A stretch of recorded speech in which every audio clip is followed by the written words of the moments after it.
been under a rock, you know that there was a monumental shift this past week caused by the Federal Reserve and coming out and saying that they were going to be reducing interest rates 3 times in 2024. Not a promise, of course, just a recommendation is that that's how it appears to them at this time. Many people think it'll be 5 times. Other people think that the first raise will come as early as January. Others saying that the raise will come in March or April, but that it will be 50 basis points on the first raise.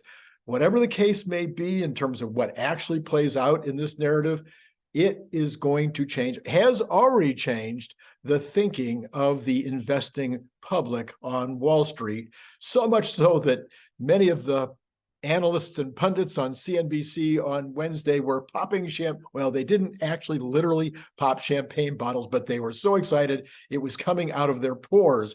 And they were talking about how they were going to have to change what they were thinking. They were going to have to spend all night trying to figure out how to rejigger their spreadsheets and come up with a new approach.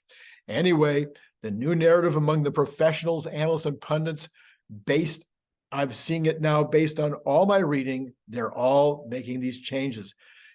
It's important as an investor to understand the narrative of the economy, especially looking out over the next 6 months or so, as the market tends to look 6 months out. In other words, the bull market of last year has been predicting the strong third quarter that we just experienced. The correction we just went through is a prediction of softness in quarter one compared to quarter three. And the new leg of the bull is saying sometime in quarter two, business will start increasing again. What are the components of this narrative?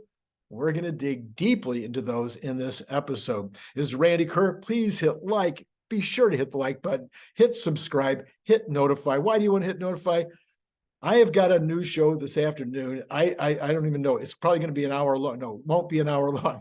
There's so much news right now. So many things that have happened in just the last 12 hours. It's unbelievable. One of those things is that Larry got to order his Cybertruck. Anyway, that's really not news, but it's kind of fun.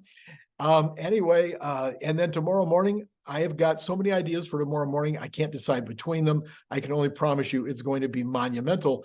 And then you got the Sunday night show, which commonly is the #1 ranked show of the week. However, on Friday night, we broke all the records for the good news show. We've never had over 10,000 views before, which is a pretty substantial number of views for a show like this.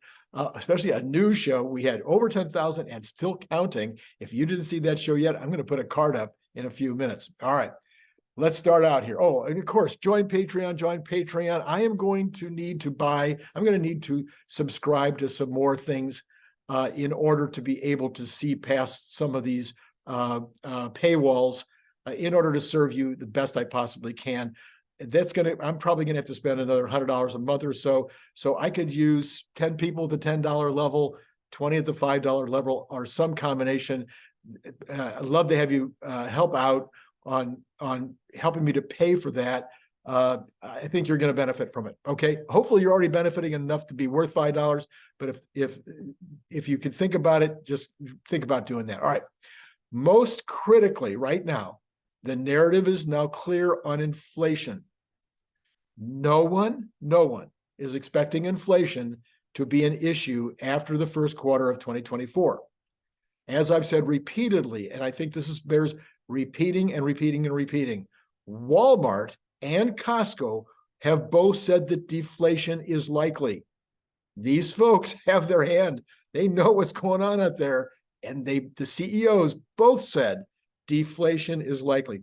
Cathie Wood is convinced that deflation is coming, some good and some bad. What is good deflation? And what is bad deflation? Bad deflation is when the economy deflates because there's not enough demand compared to the goods. Okay, so that means maybe you're in a recession. Maybe people have overproduced dramatically for some reason. That is not true right now. Inventories are low. So bad deflation in this situation would be nobody wants to buy anything anymore, and you start to see people have to lower their prices in order to increase demand. Good deflation is when productivity is so great so much additional productivity that it drives the cost of the product down. And when the cost of products go down, yeah, you'd like to think that the corporation that you're invested in could just hold on to that money and pay bigger dividends or make the stock worth more. But the reality is that competition usually means that those companies are going to need to actually drop their prices as their costs go down. And this creates good or even fantastic deflation. Think televisions. I got one on my wall right now, 78 inches, cost me $1,100 or something. What would that have been 5 years ago? All right, let's go on. I personally think there will be deflation in some sectors.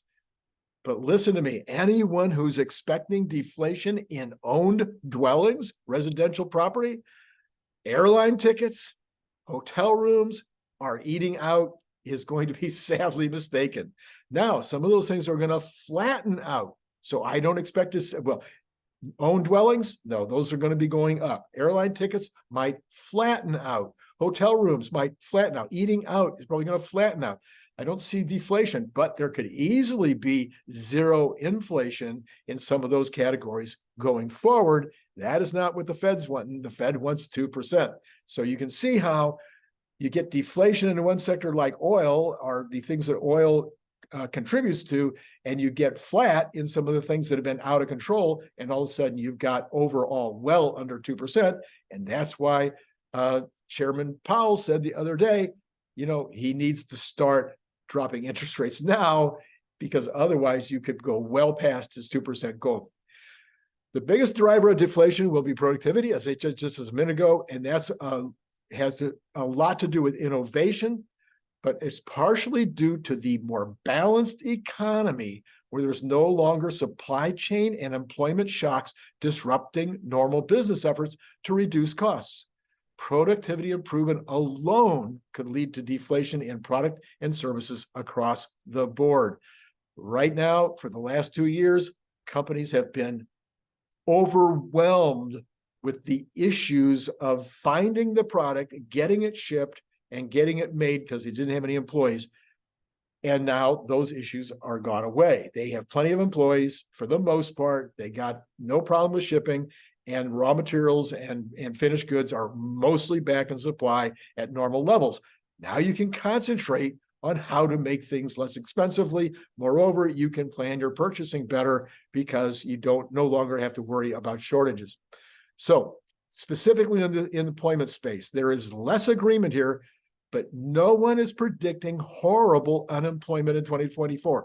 I have not seen one article suggesting that it's going to go up to 5% or something. My own take is that we'll see unemployment creeping up as companies jettison some poor performers and those who are going to be displaced by GPT and other tech. You'll see some of that taking place, especially over the next 4 or 5 months. But as the economy begins to rebound at the end of Q2 and into Q3, the unemployment numbers will start to go down. The employment numbers will improve. I don't know if you get back to 3.5 in 2024, but it is possible. It could happen. One of the big drivers of an improving economy is Q2 forward will be interest rates declining. So you got maybe the interest rates start coming down in January or March, but certainly by April or May, everybody agrees interest rates will be coming down. I'm talking about the Fed interest rates. Obviously, we've already seen the interest rates. Do you know that the mortgages are now under 7%? They're sitting right around 6.9. This is 100 basis points, more than 100 basis points than it was at the top just a month or so ago. There's almost universal belief that the Fed will need to cut sooner and more often. We've just talked about probably 3 to 4 cuts, 25 basis points each. The Fed will need to catch up to falling inflation numbers and falling yields in treasuries. If the Fed's at 5.25 when the treasuries are at 3.5, the disconnect cannot last, okay? Just cannot. Now, the elephant in the room that we've talked about on my show over and over and over again is money supply. There is enough, and it is currently moving okay. But the Fed has a lot of control on this one, and they will very likely loosen. They mentioned it again that they're going to continue quantitative tightening, but I worry that they'll make their move to become neutral on quantitative easing or tightening, or even go to quantitative easing. I think they're going to make that decision too late. We'll see. So they could mess this up because they think that things are so strong out there. But anyway, nobody is talking about this. Some are talking about money supply being too tight, but no one is guessing the time of a less restrictive posture with regard to M2.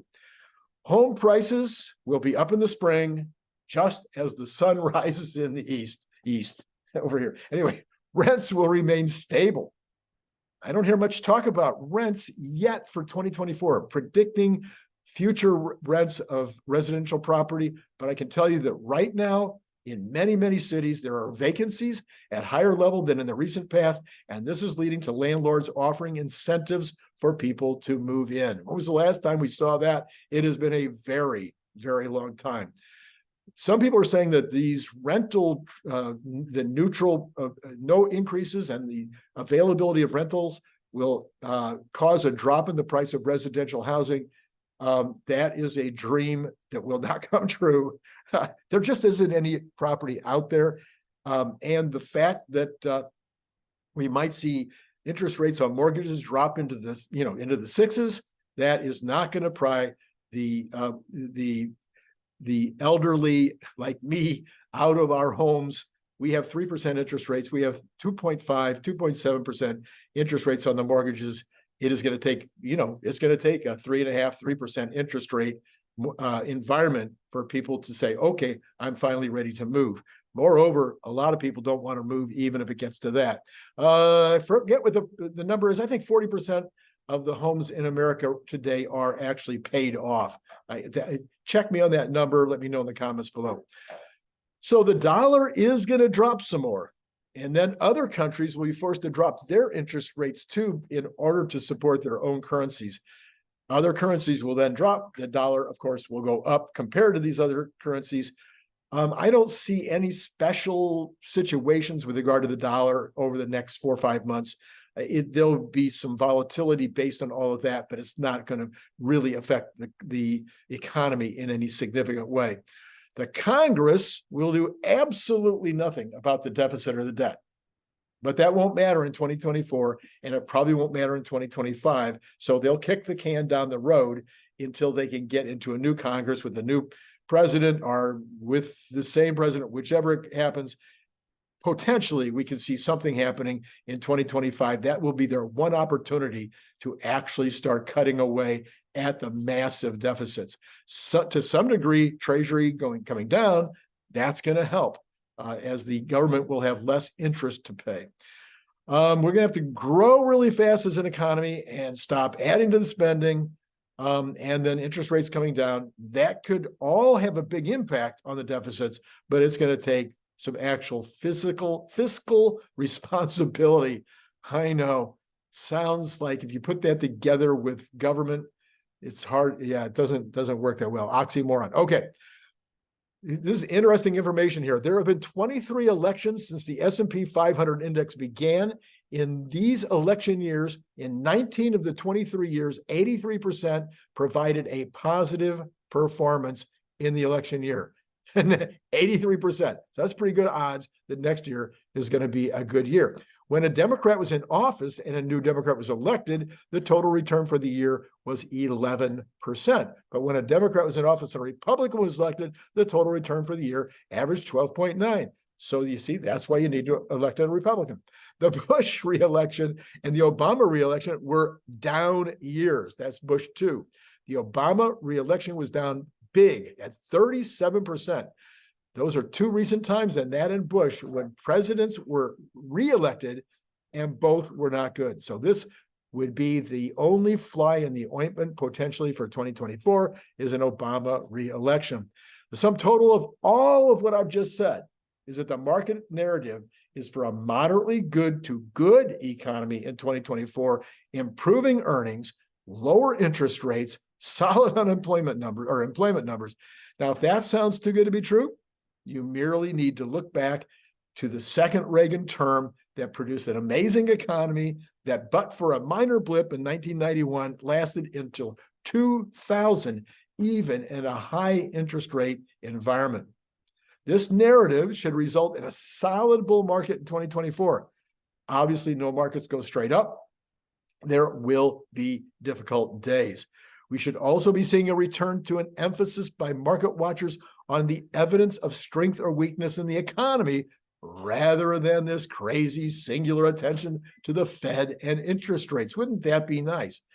The key to Tesla will be a return to more risk by investors. This is already apparent in the huge run-ups of the Cathie Wood stocks in the month of November going into December.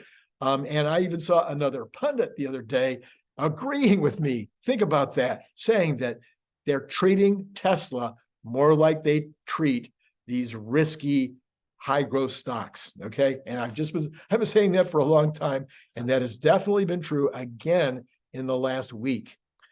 What does that mean for Tesla? Well, I'm going to repeat a list that I used a couple of days ago. If you heard it, you might want to skip it, or maybe you'd like to hear it again. I think it was an important list. That's why I'm repeating it at this point. I believe these 10 issues will drive Tesla to new highs in the short term. So here we go. Number one, the interest rate drop by over 100 basis points thus far, and expected drop by another 100 basis points during 2024 will increase BEV sales, all car sales, in fact. So 2.2 to 2.4 million vehicles may be too low for Tesla. 2.4 is more likely the floor of what we can see in 2024.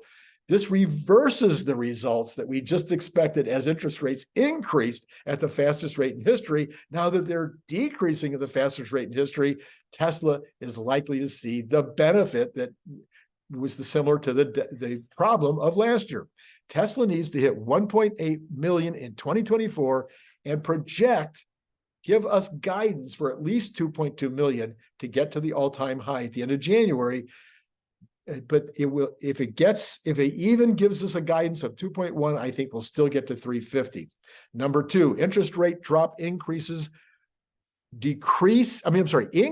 These interest rate drop increases, the decreases in the interest rate actually increase the value of the company just by reason of changing the discount amount used to calculate current value based on future profits. Future decreases in the interest rates will continue this impact. So you take a look at what the company is going to be making in the future, and you use the interest rate, the expected interest rate over time, as the way that you discount future value down to present value. As interest rates drop, that means the value goes up in that, using that analysis. Anticipation of the decreases will do this even ahead of time.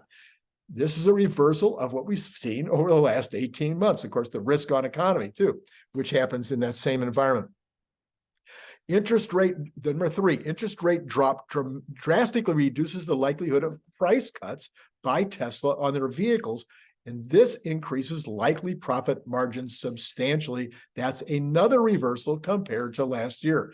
Number four, better economic conditions and lower interest rates will allow financially conservative Elon Musk to be more aggressive and cause him to increase productions at existing factories and get the shovels in the ground at new locations. This will not only be because I think he'll see this new narrative, but they'll begin to feel the new narrative early in the year with better orders coming in and more cars being purchased, and this will cause him to be even more energized. Number five, the market will become more risk on, raising all stock prices, but especially the growth stocks. Number six, the energy storage business will become chartable, as it will become a relevant contributor to earnings as of the fourth quarter report in January. Number seven, there will be enough production of the Cybertruck by the end of January to give some positive attention to the ramp. Already we're seeing, we've already been seeing people are spending the $120,000 to get that founder's model and they're having no trouble moving those cars. And they apparently we're seeing more and more cars out in the lot every single day. Moreover, the early reviews will continue to be amazing. MSM, the mainstream media, will have to respond. They haven't responded at all. You can't find articles about the Cybertruck, positive articles about the Cybertruck in mainstream media. New media, huge numbers of positive articles, positive YouTube videos, etc., but not in the mainstream press, which is just mind-blowing. So as reservations increase and the take rate information becomes clear, that will all drive the stock higher. Number 8, icing on the cake would be Optimus production or an Optimus video showing actual work by dozens of Optimi doing things that can happen that would cause them to be valuable in the factory. This is what we need at this point. Or we need to see a production line with Optimus being produced on the production line. That would be icing on the cake. Don't need it to get to all-time highs. In fact, depending on the strength of what might be shown in a video, or to the extent that we get pricing or something like that, the lid could absolutely come off. We've seen a couple of mainstream channels or mainstream media beginning to talk a little bit about the potential of Optimus. Number 9, icing on the cake would be the general release of V12 between now and the end of January, and that would require outstanding reviews. Now, sometimes, when a new one comes out, we've got 2 steps back and 3 steps forward and 2 steps back. So there could be mixed reviews at start, but maybe not. Maybe this will be a very, very different release. And then 10, another icing on the cake will be if the Model 3 Plus is released in the US, especially if it includes some kind of workaround on these IRA problems with getting the $7,500 discount. All right, that's my list. Last night's Good News Friday was a record. I mentioned that earlier, right? For viewability, over 10,000 and counting. Thank you very much for your help on that. Thank you very much for just supporting the show. It's blowing my mind where we are after only 13 months. I would have never, ever dreamed that the show would be this well supported, and it's because of you guys. It's because of you. Hit the like, hit subscribe, hit notify. Anyway, also here's the card for that show last night. And I would suggest you go back and look at it if you haven't already seen it. As I mentioned, absolutely amazing programming coming up this afternoon, tomorrow morning, and tomorrow night, not to mention the rest of next week. even the week before Christmas, we will have we'll have Brian on, we'll have Larry on, we'll have Bradford Ferguson, we will have Jeff Lutz. We might know who our Tuesday night co-host is going to be. I finally got a response from somebody that I was reaching out to. I will announce that as soon as I know for sure. Okay, I think remember to buy your Cybertrucks. There's still time to get it to you. So put your order in for your Cybertruck ASAP. And that information, all that information is in the description below so that you can place your order and then join Patreon. All right, that's it. If that's not enough, this is Randy Kirk. It's been great talking to you.